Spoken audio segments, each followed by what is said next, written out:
का सवाल है मंडी हिमाचल से, इन्होंने हमें सवाल भेजा है। BEL के 100 शेयर है इनके पास 393 के भाव पर। BEL में देखिए आज हल्की सी यहाँ पर दबाव दिख रहा है। कल के सेशन में भी हमने देखा था डिफेंस शेयरों पर थोड़ा सा दबाव कल भी दिख रहा था, और करीब एक महीने की बात करें तो एक महीने के निचले स्तर पर कारोबार करता हुआ भारत इलेक्ट्रॉनिक्स।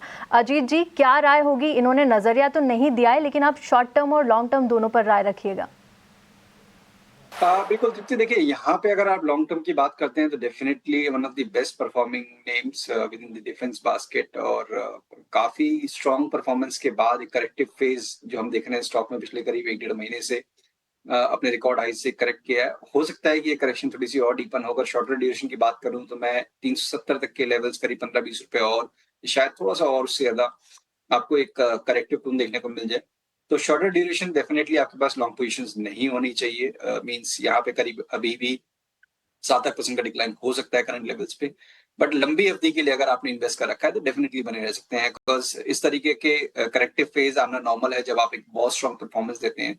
तो हो सकता है कि 6-8 महीने आपको कुछ मेजर प्राइस एक्शन शायद देखने को ना मिले, बट इवेंचुअली जिस तरीके से ऑर्डर बुक है अब एग्जीक्यूशन पे डिपेंड करता है और वो रिफ्लेक्ट करेगा फिर प्राइस में। तो शॉर्ट टर्म के लिए अभी अवॉइड, लॉन्ग टर्म है बने रह सकते हैं। BEL पर शॉर्ट टर्म नज़रिया जो है वो अवॉइड का है, लेकिन लॉन्ग टर्म के लिए यहाँ पर बने रह सकते हैं। अजीत जी की ओर से ये व्यू आता हुआ। अगला सवाल भी यूट्यूब से ही है। गिरीश ने सवाल पूछा है, सिप्ला का शेयर है इनके पास और इनके पास 100 शेयर्स हैं। 1604 की इनकी बाइंग प्राइस है और 1494 के आसपास कारोबार करता हुआ, और इनके नुकसान होता हुआ यहाँ पर करीब करीब 11,000 रुपये का 52 वीक लो के आसपास कारोबार कर रहा है यहाँ पर सिप्ला। अजीत जी, कैसे देख रहे हैं आप इस शेयर को? 52 वीक के आसपास यहाँ पर कारोबार करता हुआ और एक साल में इतना अच्छा खासा चला भी नहीं है ये शेयर, क्या किया जाए इस पे? बिल्कुल, देखिए अगर आपने लास्ट ईयर अक्टूबर में ये स्टॉक को अगर बाय किया होता तब भी आपके रिटर्न्स जीरो, बिकॉज उससे लेकर अभी तक आपने अगर बाय एंड होल्ड कर रखा है तो उन्हीं लेवल्स पे आपको ट्रेड करता हुआ नजर आ रहा है।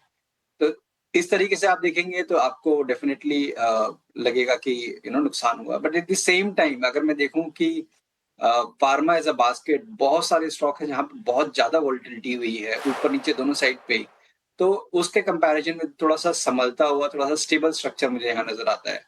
तो शॉर्टर ड्यूरेशन की बात करें तो हो सकता है कि कंसोलिडेशन का दौर अभी चलता रहे कुछ टाइम, जब तक कि आप 1550 के ऊपर स्टॉक को क्रॉस करते हुए नहीं देखते हैं। नीचे पे 1450 तो एक छोटी सी रेंज है करीब 100 पॉइंट्स की, जिसके अंदर ही आपको ट्रेड करता हुआ नजर आ सकता है। तो आपका अगर शॉर्ट ड्यूरेशन का है तो डेफिनेटली आपको निकल जाना चाहिए। आपके पास बहुत सारे विकल्प हैं जिन सेक्टर्स की हमने पहले बात की, चाहे वो प्राइवेट बैंक्स हो, ऑटो हो, मेटल हो, और इनफैक्ट फार्मा के अंदर भी अगर आप देखेंगे तो सन फार्मा, औरो फार्मा, ल्यूपिन, ग्रैनुअल से कुछ एक ऐसे नाम है जहां पे कि अच्छा ट्रैक्शन देखने को मिल रहा है in the short duration. Short duration में डेफिनेटली आपको निकल जाना चाहिए। लंबी अवधि के लिए है तो बने रह सकते हैं।